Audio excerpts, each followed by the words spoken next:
Welcome to the channel, everybody. Today we have the first details, it looks like, on Madden 23, so I wanted to talk about that.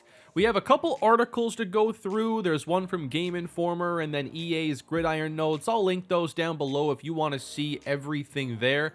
I'm going to skim through these articles to talk about the key info coming to Madden 23, and we're getting our first real news here beginning of June. The game is set to come out in mid-August, so it's not too far away, and I wouldn't say I'm excited for the game, but I am kind of excited to move on from Madden 22.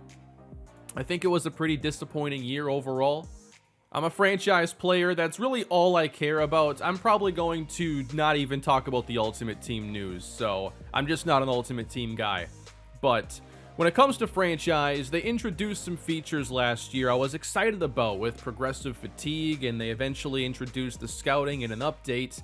And the progressive fatigue had issues with CPU teams losing players, and I eventually had to turn that feature off.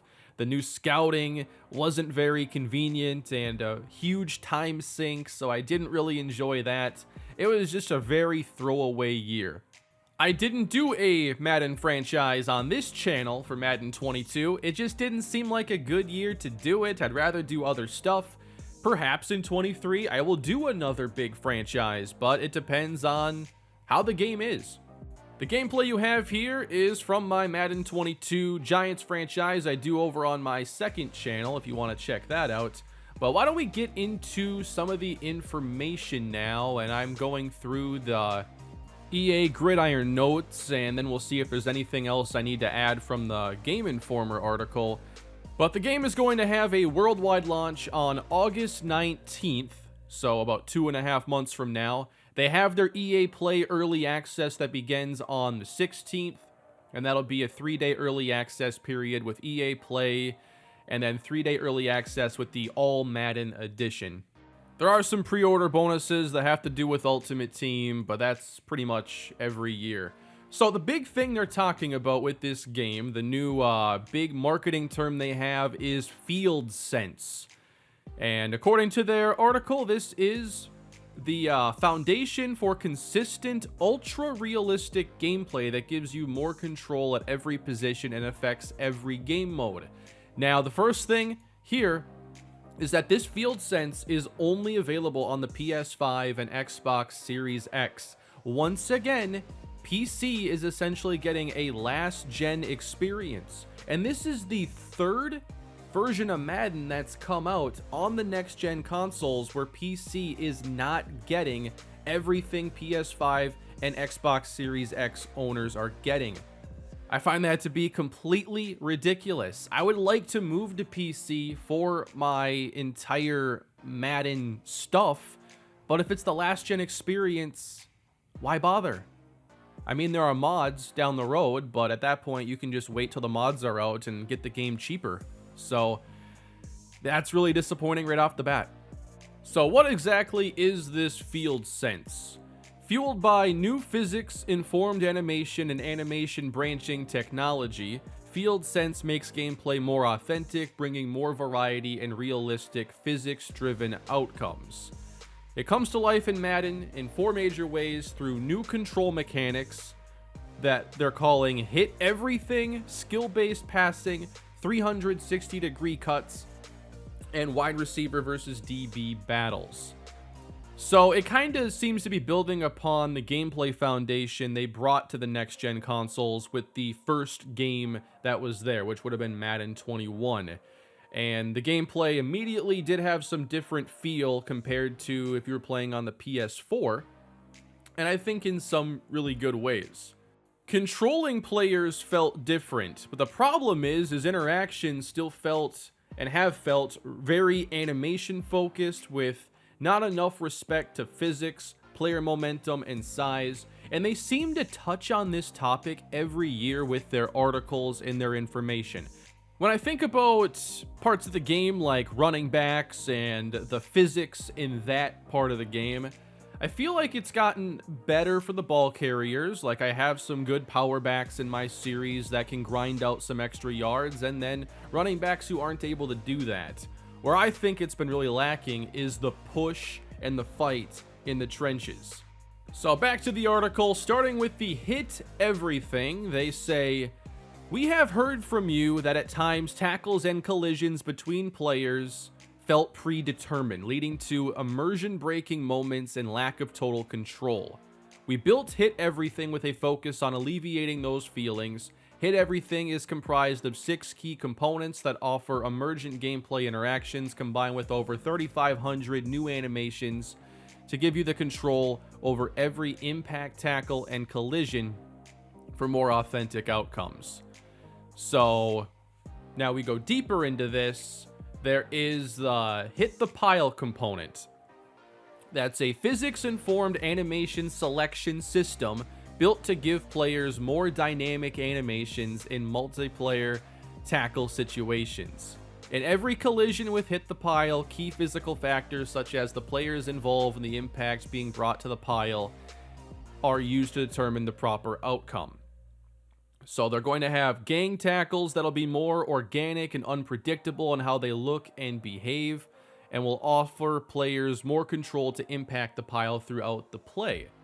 This new system will allow defensive players to seamlessly add on to ongoing tackle interactions at any point. Hit the Pile aims to consistently reward defenders for the impact they bring to every pile by allowing players the opportunity to always get involved in those game-changing stops.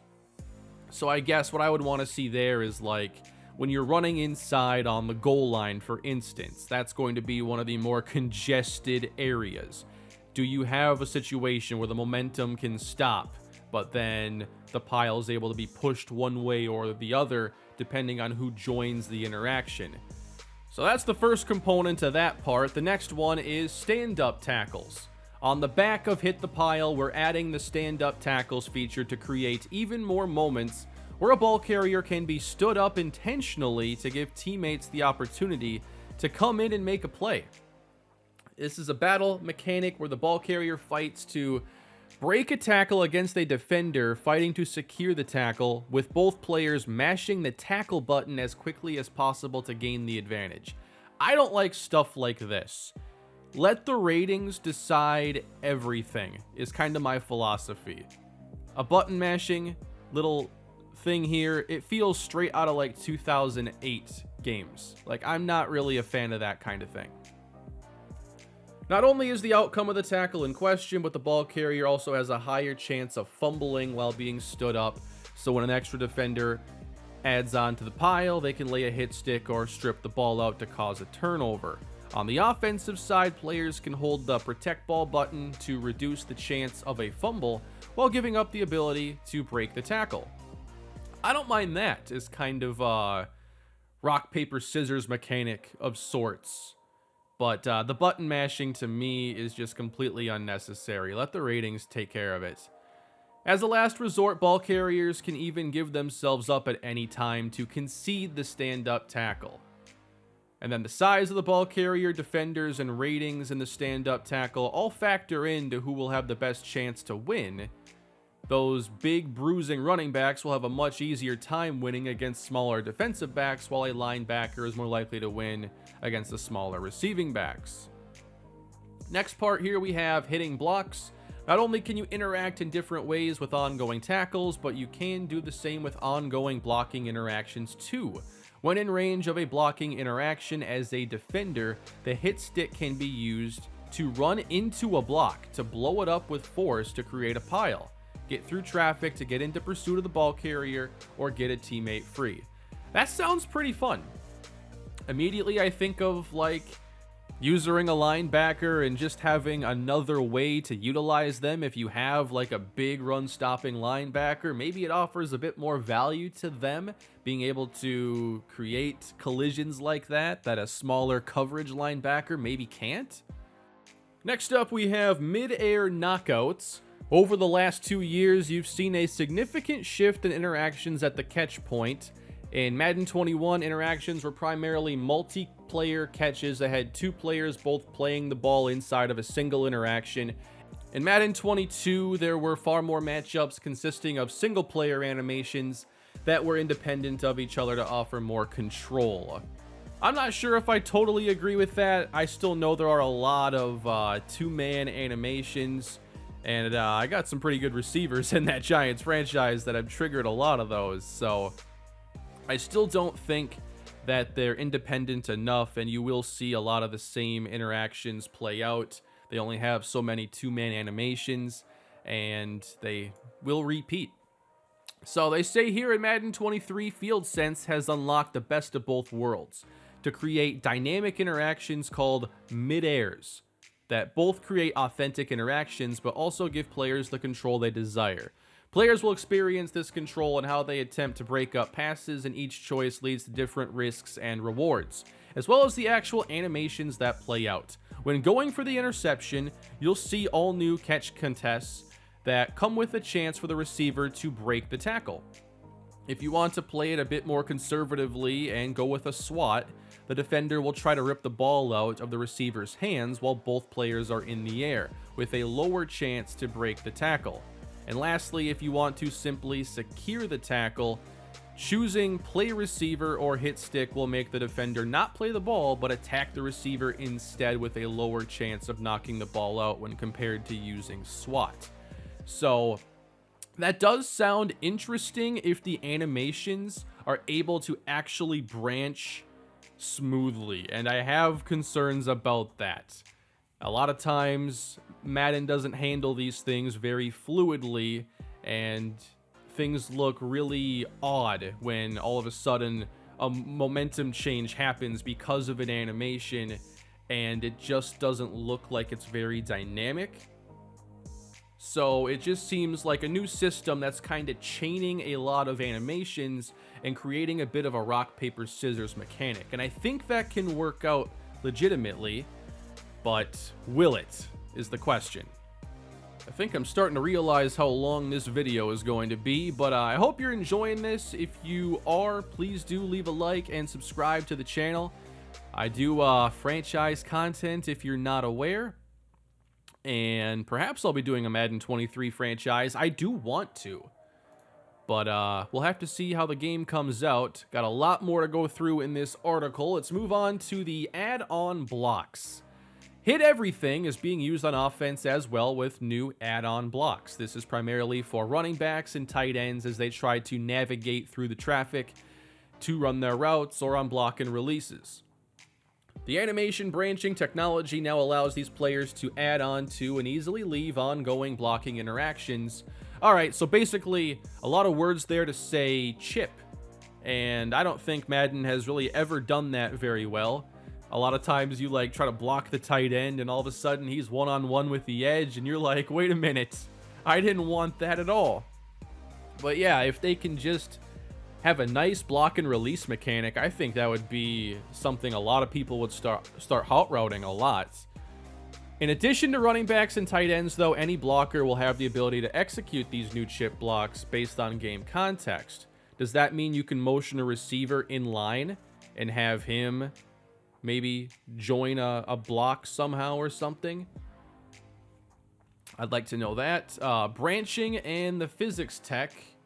Any collision on the field will now lean on our FieldSense system to determine if they should branch to a stumble or fall, both during the play and after the play is over. For example, if a defender misses a tackle attempt, that player can take out a teammate by tripping him. Sometimes that happens now. Or hitting a ball carrier at a bad angle can force him to stumble or out of a tackle. You can even knock a teammate off of an ongoing tackle. This system will produce more organic, dynamic moments that are reactive to the action on the field, making gameplay less predictable while offering more control. So I think if they're able to hit on that, then the gameplay will legitimately take some solid steps forward. However, I have my doubts. They don't usually have, huge sweeping changes year to year. And on top of that, we know how animation-based this game has always been. So, I don't have the highest expectations when it comes to all of a sudden this being a new physics-based game that feels like a next-gen version of the Backbreaker engine. I think that a lot of this stuff sounds fine, And I'm not sure how long they've been working on it, or if things within the Frostbite engine are getting easier. A good chance there's a lot of things that have been in development for multiple years, but I just don't know, and I don't want to get my hopes up too much. But the game does need to be more dynamic and react to what's happening in real time. Predetermined animations cannot be what drives Madden forward into being a better game. Things need to happen on the fly, and it needs to happen very smoothly. You have to chain animations properly, and I do have a lot of doubts about that being super smooth in this game, but we'll see. However, keep in mind, everything I just talked about is FieldSENSE and just a piece of it, and that is only on the PS5 and Xbox Series X. So there's more to get to here. The next thing is skill-based passing. So this is a new mechanic. They had the target passing a few years ago. Nobody used it. I think they took it out after a year. You might not even remember it because you probably didn't use it. But now they have skill-based passing. And this is designed to give you even more control over every pass you throw by combining a new passing meter to dictate your power and trajectory on pass, and a new control for pinpoint precision. With skill-based passing, you can now lead receivers open and place the ball where only they can get it. You'll have the ability to make back shoulder throws, place it in the perfect spot on a corner route, hit your receiver for an end zone fade, or drop it over the defense on a streak. This sounds like an iteration of the target passing mechanic. But here's how this mechanic is going to work. We designed skill-based passing to be intuitive with both the control scheme and the visual feedback you receive. To use skill-based passing, press any receiver icon to throw the ball, and then use the left stick to aim your pass to lead the receiver. Skill-based passing can be used intuitively post-snap to throw the ball however you want to whoever you want. However, there's multiple layers to what skill-based passing offers. We'll start with the first thing you'll notice when using it, the target area and target reticle. Visual feedback is a key element of skill-based passing, ensuring players get the feedback needed to build their skill and achieve full control. When you go to throw the ball to a receiver, you'll notice the target area underneath them. This target area represents two key things: where you can aim your pass when using the left stick, and the area the receiver can guarantee a catch attempt. Keep in mind that the target area can vary in size depending on the route of the receiver and depth of the pass.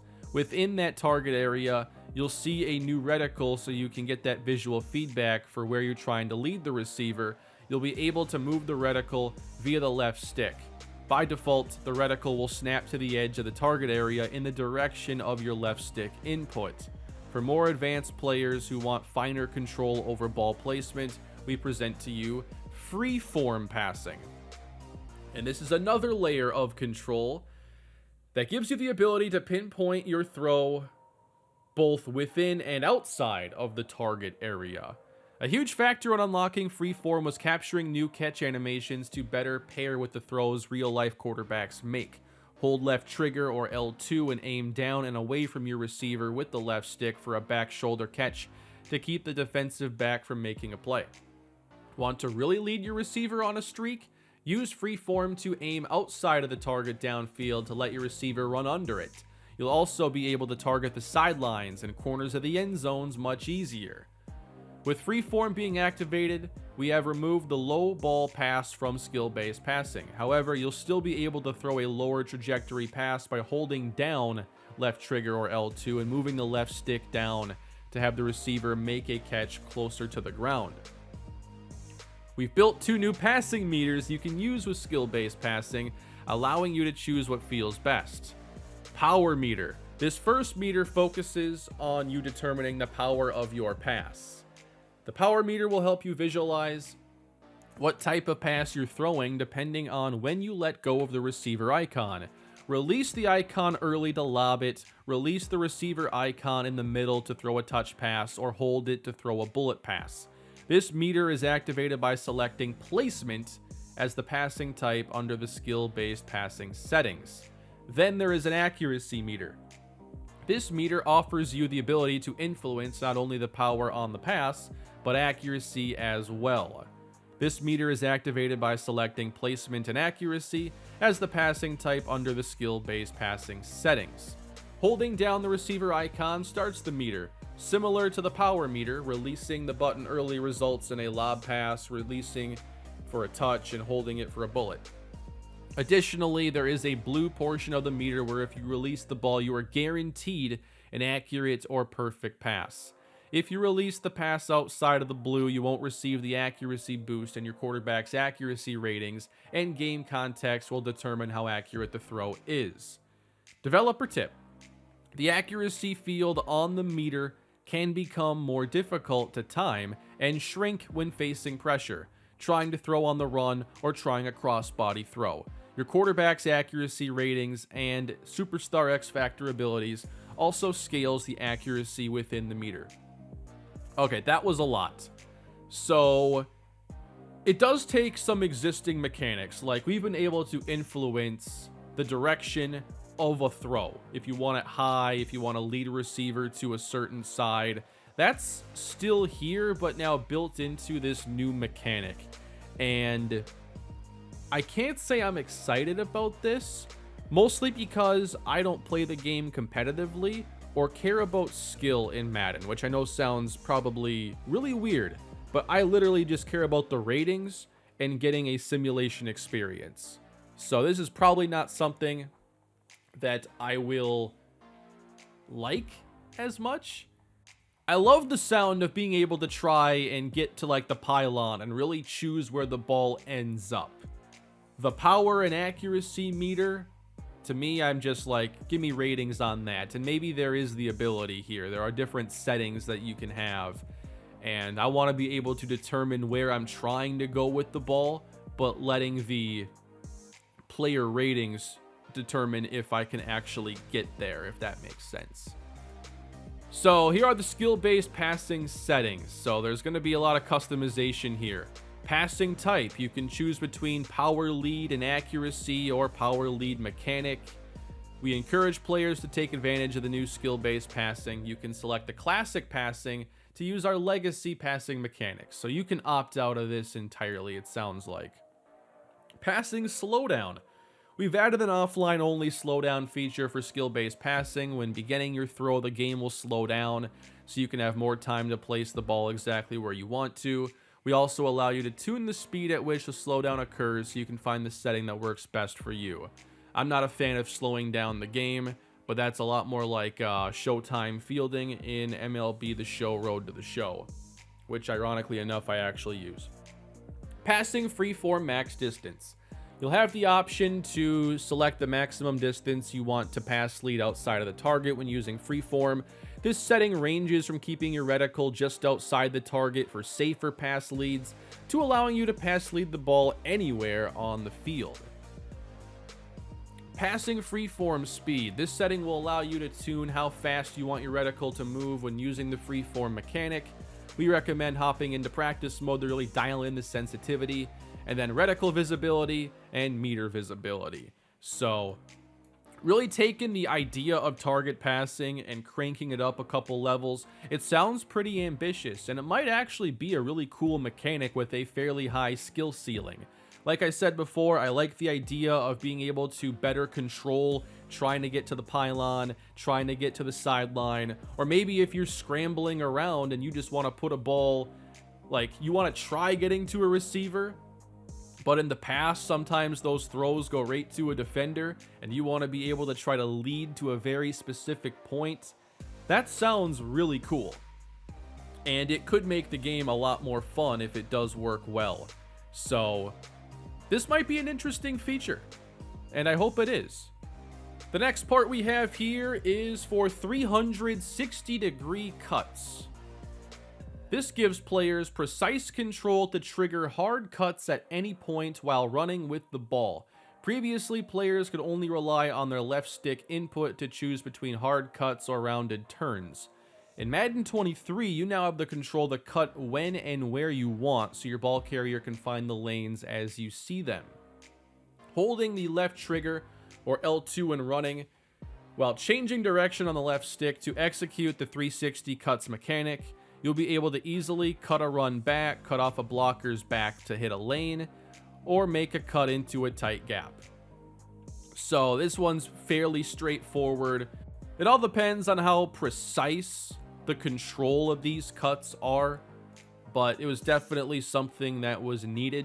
And at the same time, if the player has more control over where they cut, they also need to make sure that tacklers in that same space are able to handle different angles and stuff like that with their tackle animations, and to have that all still feel dynamic. Next up, wide receiver DB battles. This is the last part, it looks like. It delivers branching receiver releases and cuts, defensive back presses and counters, and all new defensive evade mechanic. These mechanics are available in every game mode, but have been created specifically with player locked modes like Face of the Franchise, the League, and Squads, and Superstar KO and Ultimate Team in mind. So wide receiver release moves. New foot fire and hop step releases moves are chainable, so you can get defenders off balance to beat press coverage. Hold the left trigger to start a foot fire with your receiver so you can set up the opposing defender with your next move. The foot fire setup can be interrupted at any time by transitioning to a hop release or moving the left stick to break into space. Flick the right stick in 5 different directions, 90-degree left or right, 45 left or right, and forward. That allows the receiver to hop from his initial stance. These moves are also chainable, so players could flick 90 to the left and follow that up with a flick 45 to the right to try and get a defender off center. Press success factors in press versus release ratings, defender strength versus receiver strength, and defender position at the time of a press. This year you'll have a reason to throw release moves at a defender in press coverage. So that kind of sounds interesting. I haven't really gotten into like locking onto a receiver to try this, but I know they've had some controls in the past, but it does sound pretty fun. Receiver cut moves and fakes. Get total control of new cut moves to fake out defenders in man coverage. A defender in man coverage now has reaction windows that will detect if the defender reacted to the cut in time. If the reaction is late, defenders will stumble, reach out, and visually show they have been faked out. This new mechanic requires you to pull both triggers while moving the left stick. Pull the right trigger to sprint, adding left trigger when a cut is wanted, and the receiver will have a specific cut animation when the left stick is moved. Moving the cut mechanics off the right stick allowed us to add some more fakes and stutter steps. Now you can trick overly aggressive defenders with a fake, making it easier for them to get open after a cut. When running routes, flicking the right stick left, right, or down plays a fake cut or stutter step in those directions. So there's a fair amount of control there, it sounds like. It kind of reminds me of like trying to do like dribble moves in like 2K or something. So it's an interesting idea to add another element to that receiver DB battle that Madden has never really had play out great.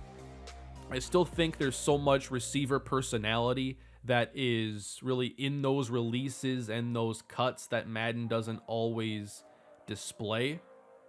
And so they talked about this as manual control, but I don't know. I just want to see if it looks any different or what it's like in the game playing traditionally. So DB press and receiver counter.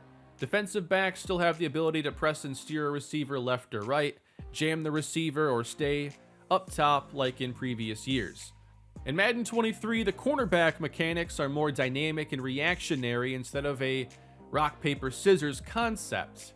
And I think that's pretty important. It needs to be reactionary, and it needs to happen on the fly quickly.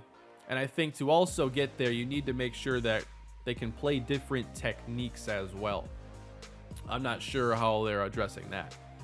Because of our branching technology, defenders can start a press in one direction but see the receiver is moving the other way and quickly branch within a ratings-based timing window. Okay, that makes sense. A ratings-based timing window, I think, is a nice touch for that, making the press rating really matter. These mechanics are done by holding A or X on a PlayStation 5 and moving the left stick in the direction you want to force the receiver. We finally tuned the delta between a defensive back's press rating when working against the receiver's release rating so that one-on-ones play more true to life to the player's skills. Previously, the counter mechanic against the press focused more on hard countering to the defender, but now we've upgraded the counter press mechanic to be more free-flowing and reactive. You'll be able to use right trigger and the left stick to attempt to counter any press moves by a defensive back. Receivers with a higher release rating will have more success beating press. Then we have defensive evade. These evade moves give defenders a tool that helps them get around blockers in the open field, creating parity with ball carriers. Defenders can flick the right stick left or right to sidestep or avoid oncoming blockers or blocking interactions that are in the pursuit path. If you hold the trigger and flick the stick right or left, you'll cover more ground in your sidestep. This mechanic gives you the control to anticipate an incoming blocker and avoid him altogether if timed right, rather than waiting to get engaged and having to shed to attempt to tackle. I think that is pretty important too, especially for these smaller linebackers that don't have the size or strength. This is a good counter for them because they have to navigate around traffic anyway. So that is everything in this first article. Again, link down below if you wanted to see it for yourself. But there are some really cool things in there. How cool it will be depends on a lot. One, the animations being able to be chained dynamically and smoothly so gameplay looks good. I think it also takes a lot of AI improvements so that the CPU knows how to use these new mechanics, and that's always a concern I have, is how much time do they put into taking care of the AI so they are able to use these features on an even playing field with the user. I do think for the more competitive side of things too, like there are some really neat things here that could increase the skill ceiling in Madden, so that would be a plus for those players. Of course, it's hard to really judge these things without seeing gameplay, and they did put out a very short trailer that had very little actual gameplay in it, which is pretty normal. They didn't even show like just a couple raw plays. I don't know what it is with the new like video editing thing the last few years, where you just like have these non-stop jump cuts that are so drastic. I just cannot watch anything edited like that. All right, so we're already 32 minutes in. There's more to talk about here, and eventually a little bit of franchise info that the Game Informer article touched upon. But the FieldSENSE was the new kind of gameplay and player interaction system, and now we're going to get into like more universal gameplay adjustments. So their focuses look to be on pass coverage, pass rush and QB contain, and a couple other things. But let's start out with zone coverage here, or pass coverage. There are a lot of zone things in here. But starting off with the spot drop zones, we will be featuring spot drop zones as our core zone coverage concept. That means by default, all the zone coverages in our playbooks will be strictly using spot drop logic and covering a specific area instead of a mixture of both spot drops and match coverages. The main purpose was to make the play art the central source of truth for players so they can better predict how their zones will react during the play. Match zone coverage concepts are still accessible through coach adjustments during your play selection. Simply flipping the zone coverage coach adjustment to match will bring back our in-depth rule set for match coverages, those that convert from zone to man during the play, when specifically calling the match coverage play types. In the first half there, I was like, wait a minute, you took out match coverage for just basic spot dropping? But okay, you got the option of the two. And obviously, match is a little more complex, but if you know how to use it, it can take away a lot of route combos and specific receivers a little bit easier. So that's a nice piece of control, I guess, if you want something specific. Drift logic for deep zone defenders. Please be what I've been waiting for. This is all new coverage behavior for deep zone defenders. This logic prevents deep zone defenders from drifting too far up the field without having a vertical threat in their area. This will prevent those third window throws on deep crossing routes. Drift logic allows the players to recognize a receiver approaching his zone sooner, plaster him in coverage as he crosses his face, and not get beat underneath. Players told us those third window crossers were completed too consistently, and this new drift logic aims to address that feedback. So it's not exactly what I was wanting there. What I want is more of like a look for work mechanic, when you're like 3-4 seconds into the play and it's clear nothing is in your area. Next up, zone defender locomotion. We've captured a whole new set of defensive back specific animations, and along with AI support, the defenders will backpedal, flip their hips, strafe, and look back at the ball more smoothly, athletically, and realistically. Alright, I hope that works out, because cornerbacks are some of the best athletes on the field, and their movement should be reflecting that, especially if they're going to be giving the receivers more control with their releases and their cuts. Route-specific break-on-throw logic. We've added dynamic break times for each type of zone defender when facing specific routes. Zones that are supposed to take away specific routes or areas of the field will now break on the throw faster than they will against routes their zones are not designed to take away. One example is a hard flat zone aggressively breaking on a route to the flat instead of leveraging deeper routes first. Another is deep outside third defender in cover 3 breaking faster when a corner route enters their zone. So it seems now that players in whatever zone they are will kind of be boosted in a way against certain routes if they are designed to stop them. I'm not totally sure about this one, because I want to know, like, is it still going to be fairly rating dependent on their ability, even if they're in the right zone for the right route? We'll see about that one. New end zone coverage logic. Previously, deep zone defenders made little adjustment when they were covering in the end zone, resulting in defenders squeezing down on routes breaking to the inside while disregarding the underneath zone defenders, resulting in the sidelines and the corners being left open. This year, those outside zone defenders stay outside and sit on those out-breaking or third window crossing routes. So it seems you'll have to maybe have some tighter windows here in the end zone if that plays out properly. And then DB catch versus SWAT.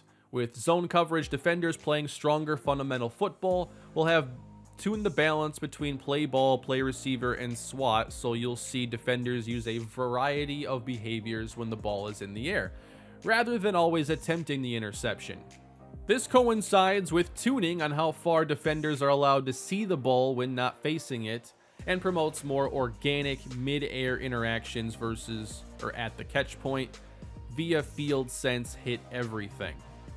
That's one thing that Madden has never really done well, is, making it make sense when the cornerbacks are able to locate the ball or whatever when they're not facing the ball.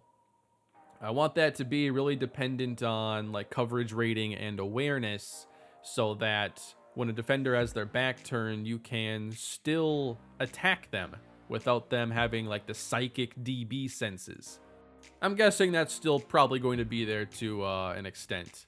Next up, this could be cool if it works out well. There's a lot in this to pass rush and QB contain. Quicker get-offs for all pass rushers. Rushers are now going to get off the ball much quicker in Madden 23. Any blitzing player will have a shorter delay in reacting to the snap. That opens up more QB pressures when calling stock blitzes. In addition, new animations for both blockers and rushers during their battles result in the pocket forming more naturally while also collapsing faster. Quarterbacks will have to step up in the pocket or use checkdowns more often to consistently get the ball out before the rush gets home. I like that. I mean, plays are supposed to mostly be, in just a couple of seconds. There's not a lot of time to scan the field. If your first read isn't there, sometimes you just got to get to the check down faster, and I would welcome that kind of change. Rush lane integrity. Rushers got new logic and playbook assignments that will improve the integrity of rush lanes or gaps when rushing the passer, meaning that each lane will be filled by a rusher while avoiding having multiple rushers in a single gap, which would essentially allow those defenders to block themselves. Disengage improvements. Stopping mobile quarterbacks has always been a difficult task for defenses. For Madden 23, we've added new AI and tuned some of the defensive behaviors to give the defense more balanced tools to deal with mobile quarterbacks. We've improved disengage animations for pass rushers to get away from blockers faster for both one-on-one blocks and double team blocks to pursue the quarterback when they roll out. We've also improved the prediction AI for contained players so they'll be more responsive in anticipating when the quarterback is going to take off so they can react quicker and get themselves in proper position. I think the contain logic has always been something that's needed some improvement, and it's just difficult. I think that's probably one of the more complex things to set up in the game, but really hope they can find a way to keep those outsides tougher to take advantage of. Like, scrambling quarterbacks typically find a lane similar to a running back and go more straight up the field rather than like the Madden 04 Mike Vick rollout. That's not used as often. Blocking. To bring balance and more authenticity, we added new pass block animations that work in combination with the pass rush AI. Some of the new animations you'll notice are engagements that get more depth in and around the pocket so it will collapse without always having to have a defender shed a block. This includes edge animations that both bring pressure as well as set the edges of the pocket. And lastly, add-on blocks, which was discussed in FieldSENSE. Also, if you've decided to just Control F for Escape Artist, we got you. Escape Artist has been pulled from the passive superstar ability pool and is now an X factor in Madden 23. Once you've met the in-game conditions to activate it, the boost granted will be reduced compared to previous years. I was never a fan of Escape Artist as an ability. It should just be tied to speed, acceleration, and agility to me. So this is a step towards phasing it out at least. Next up, additional football improvements. This video's running so long. I wasn't expecting this. All right, catching. New context-sensitive catching animations have been added so that no matter where you place the ball, the appropriate catch will follow. Throwing to the furthest lead point on a streak with skill-based passing allows your receiver to catch it while reaching out over his shoulders. If you throw to a receiver's back shoulder on a streak, you'll see new back shoulder animations and new fade catch animations when throwing corners or fades towards the sideline or corner of the end zone. Playbooks. The top goals for Playbooks center around streamlining and differentiating our content to better tie in with our gameplay, while also adding enough that's new to bring value to new and veteran players. Defense. To better tie in with our coverage and defensive alignment improvements, we refined the plays available to help ensure they're able to function properly when matched against common offensive looks. In the NFL, defensive coordinators strive to marry the coverage shell and the alignment of the front together so that structurally they can function without the need for too many special adjustments. So we're going to see lower play counts in the defensive set, but believe players will appreciate that the plays available will better hold up from an alignment, coverage, and run defense perspective.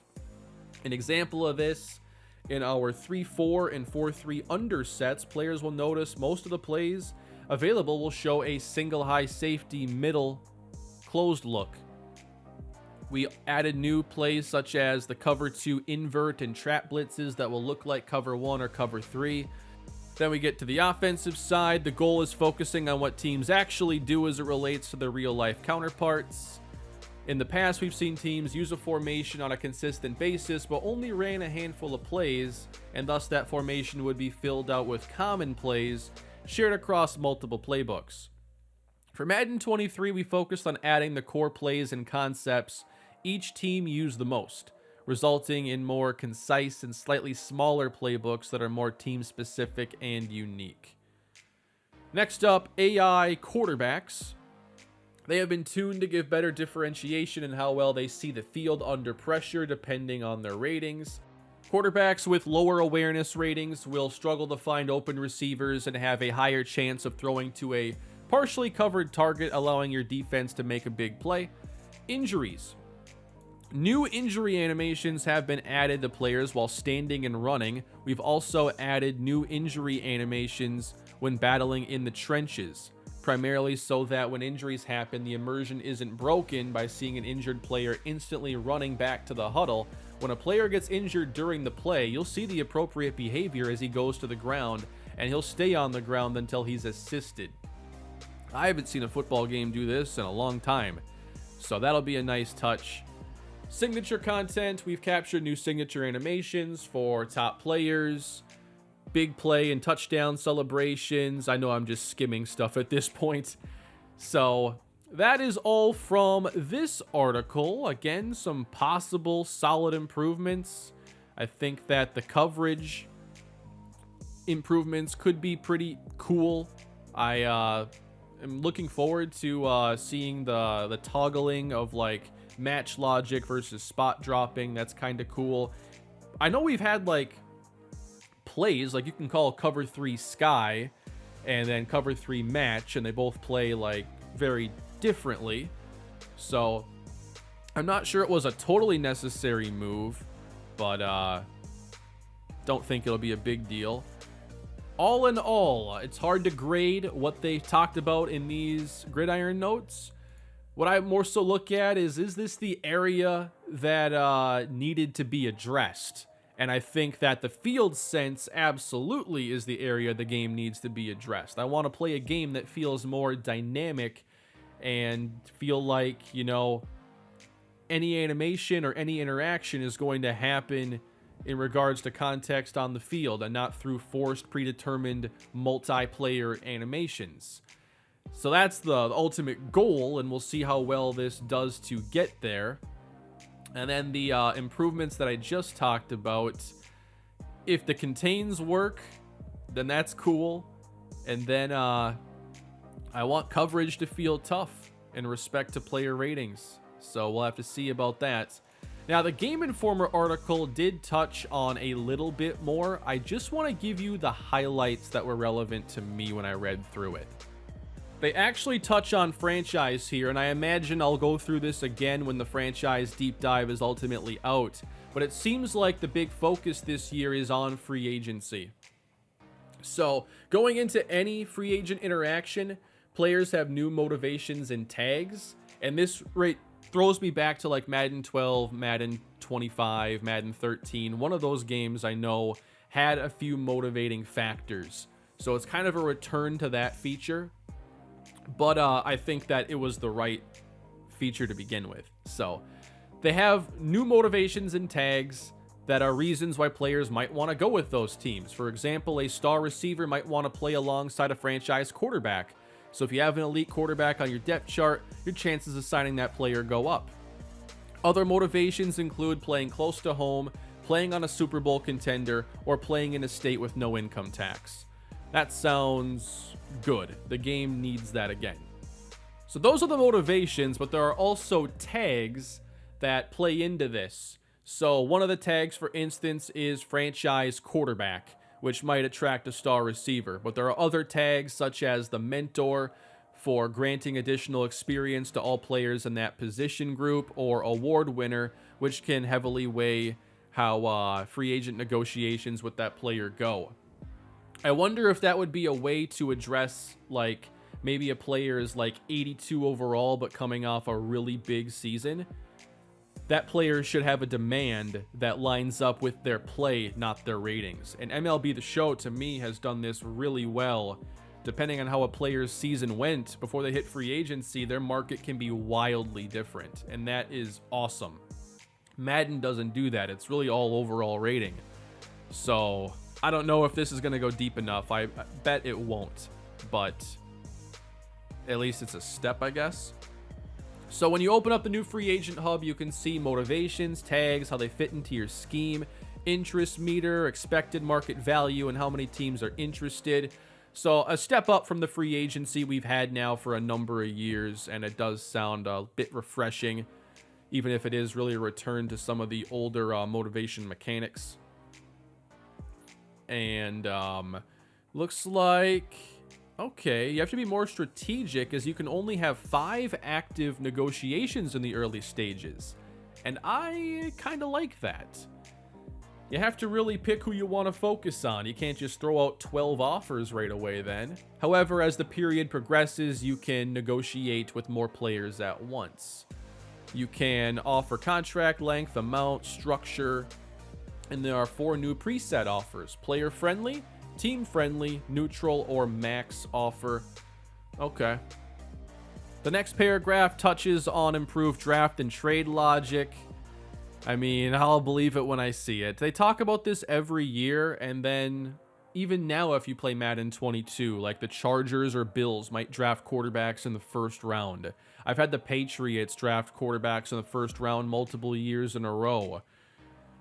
I feel like one thing that might have happened is they saw the Cardinals drafting Josh Rosen and then Kyler Murray and wanted that to be possible in the game, because I remember a deep dive talking about that, and I feel like trying to account for that complete outlier might have screwed up the entire quarterback drafting logic, because you could put in some hard, fast rules that are, I think, pretty reasonable that would keep teams from drafting a quarterback when they don't need one.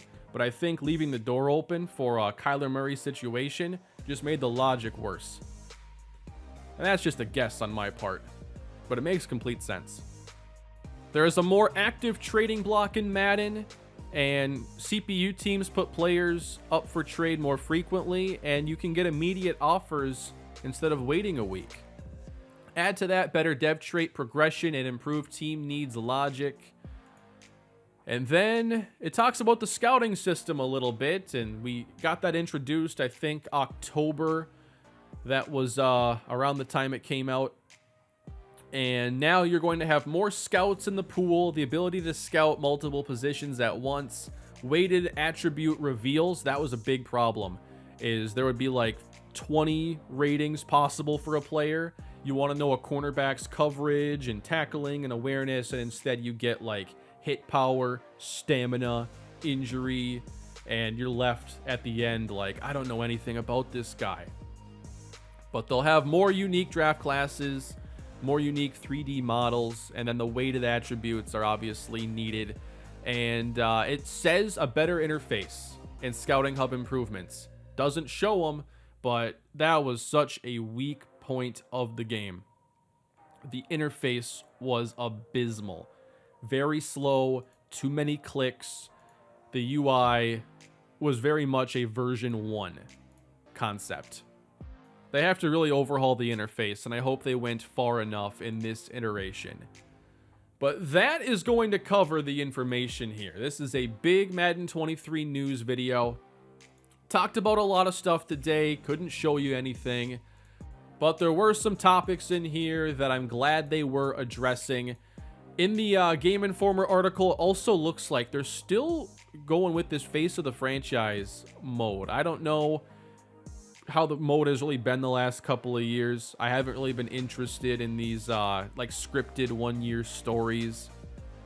I really just prefer more of a Road to Glory or Road to the Show approach, where the story is really just your player going through their career and making that interesting. But that is going to do it for this video, everybody. Please leave your feedback down below in the comments. What do you think about the areas EA is trying to improve Madden for Madden 23? I really hope it's a step up from Madden 22, but we'll see how much. The game launched with some features that needed a lot of work, and that is what worries me too, is we have a yearly release. On top of that, it's a live service. On top of that, the game is going to have its own bugs that it releases with that maybe weren't in the previous game, and you have to wait for that to get fixed. And in some cases, you have game-breaking bugs, like last year, offline franchise for me was unplayable because I literally was unable to load franchise files after completing like 6 or 7 seasons. I had to completely scrap a project I was working on because I could no longer access it. And then things like progressive fatigue never got fixed to the point I needed it to work. And the scouting was kind of half-baked. So Madden 22 is one I'm definitely eager to move off of. And hopefully 23 is more refined with some solid improvements. But we'll see come mid-August what the game is like. Thank you all for watching the video if you made it this far. Again, please leave a like if you enjoyed the video and subscribe to the channel. And I'll talk about Madden 23 when there is more to talk about. But have a great day, everybody, and I will see you all next time.